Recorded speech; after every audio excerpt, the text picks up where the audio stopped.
De politieauto's kennen we natuurlijk allemaal. Maar in Nederland is naast de gewone politie ook een gespecialiseerd team voor alles wat er op de weg gebeurt. Team Verkeer is een specialistische dienst die zich in Oost-Nederland vooral bezighoudt met alles wat met verkeer te maken heeft.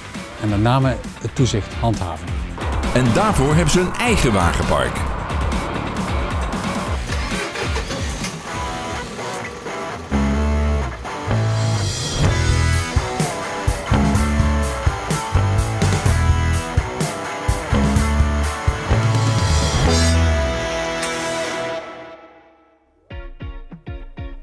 Een aantal van ons komen uit de basispolitiezorg, die zijn zich laten gaan specialiseren als motorrijder of als videosurveillant of als radarwaarnemer om bij verkeer te werken. Wij houden ons vooral bezig met het verkeerstoezicht in de breedste zin van het woord. En we verlenen ondersteuning aan de basisteams als zij die nodig hebben. En uiteraard komen we ook bij ongevallen die in de basis afgehandeld worden door de basisteams ook. Alleen wij ondersteunen daar wel bij. Voornamelijk dus controleren. Dat is wat wij doen, in de breedste zin van het woord. En voor die taken is een uitgebreid wagenpark nodig. Zoals deze mobiele kantoorunit, gebouwd op een Volvo FL617 uit 1992. Later dit jaar zal deze wagen vervangen worden. Bij het team Oost-Nederland staat ook een kleinere versie in de vorm van een Renault Master. Dit zijn voertuigen die gaan mee naar verkeerscontroles waar we met meer mensen naar één plek gaan. Een mobiele kantoorunit. Zodat we op straat zoveel mogelijk alles af kunnen handelen en niet met iedere bestuurder die ergens van verdacht wordt naar een bureau moeten. We hebben het bureau bij ons. Daarin hebben we alle apparatuur die we nodig hebben om vooral verkeerszaken af te handelen. Dus ademanalyseapparatuur, bloedblokken liggen erin, in de bus kan bloed geprikt worden. We hebben netwerkverbindingen zodat we alle systemen kunnen bevragen. Daar gebruiken we ze voor. Wij hebben op deze locatie 5 radarvoertuigen waar we iedere dag mee op pad zijn in het district Gelderland-Zuid. En daarmee gaan we radarcontroles uitvoeren op vooral de wegen waar wij de ongevalcijfers aangeven in combinatie met snelheid. Dat het daar te doen is en met behulp van de radarvoertuigen proberen we daar de snelheid te drukken. In Nijmegen, zoals je wellicht weet, staan veel flitspalen, maar daaromheen zijn ook wegen waar de flitspalen minder effect zullen hebben, waarbij we met stikproefsgewijze radarcontroles ons werk doen. Ook weer over het hele gebied. Dus de ene dag zitten we in het gebied achter Tiel met de hele club. Radarcontroles, motorrijders, alcoholcontroles, bromfietscontroles. En de andere dag switchen we naar het gebied van Nijmegen of Tweestromenland. Daar waar de teams ons vragen. Als je opvallend rijdt zie je dat mensen onmiddellijk vaak hun weggedrag aanpassen. Of de handelingen waar ze mee bezig zijn in de auto.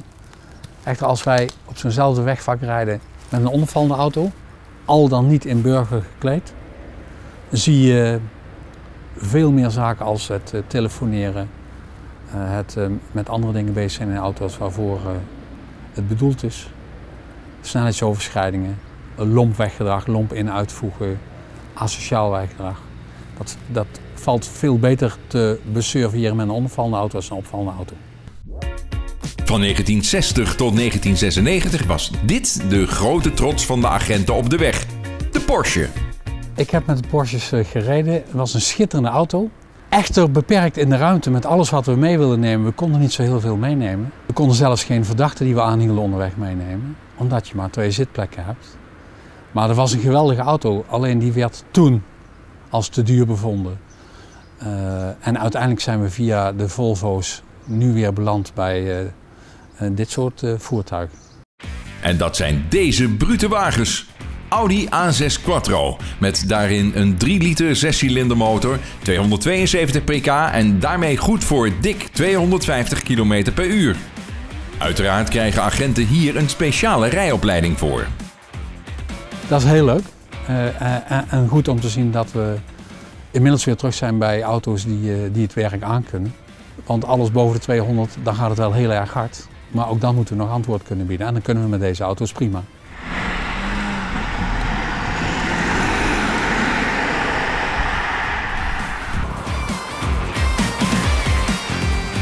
Het is heel erg leuk om mee te rijden. SIV is een afkorting voor het snelle interventievoertuig. Landelijk rijden er een kleine 100 verspreid over het hele land. En die wordt vooral ingezet daar waar de verkeerscriminaliteit bestreden moet worden met snelle voertuigen. Want onze burgers verplaatsen zich in allerlei voertuigen, criminelen vooral met snelle. Ja, dan wordt die ingezet voor achtervolgingen bij die acties. In de SIF zit een zogeheten ANPR-camera. Die camera monitort continu al het verkeer dat om de auto rijdt. Op basis van kentekens kan gezien worden of er op dat kenteken nog een actie van de politie nodig is. Bijvoorbeeld wanneer de bestuurder gezocht wordt of als het voertuig als gestolen geregistreerd staat.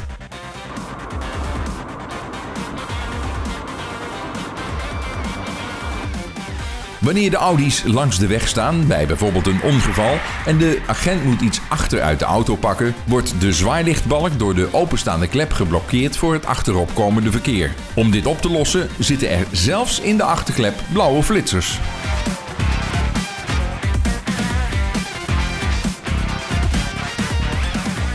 Op versteviging in de deuren van de opvallende politieauto's na hebben de auto's verder geen technische aanpassingen. We hebben Mercedes B-klasse, die zijn gelijk ingericht aan een noodhulpvoertuig. En onze Audi is ingericht met hoogst noodzakelijke spullen. Met betrekking tot de verkeerszaken waar we bij komen. Pionnen, een bezem, een schop, een helm, alles in tweeën. Omdat je met z'n tweeën bij ongevallen ook goed beschermd moet worden. Maar minder dan in de noodhulp. Want al het gewicht wat achterin komt te liggen gaat meespelen. En op hele hoge snelheden willen we zo min mogelijk extra gewicht aan boord. Natuurlijk, in al het politiewerk kan het voorkomen dat je met achtervolgingen te maken krijgt uiteindelijk. Maar wij zitten de hele dag met onze club op straat, avond en nacht. En zijn bezig in het verkeer, dus de kans op achtervolging is daar het grootst. En dat komt ook met regelmaat voor. En als achtervolgingen met dit soort auto's gedaan moeten worden, dan komt toch de autoliefhebber in de politieagent naar boven. Als je in de basispolitiezorg gezeten hebt en je hebt daar al het politiewerk wat in een wijk of in een stad of in een dorp voorkomt, alles voorbij zien komen, dan komt er een moment dat je de kans krijgt om te specialiseren. En vooral de auto- en motorliefhebbers, die veel met rijden op hebben, om het zo maar te zeggen, die specialiseren zich dan. En dat is een mooie kans voor, krijg je hele mooie opleidingen daarvoor. En dus ja, die tref je hier vooral aan.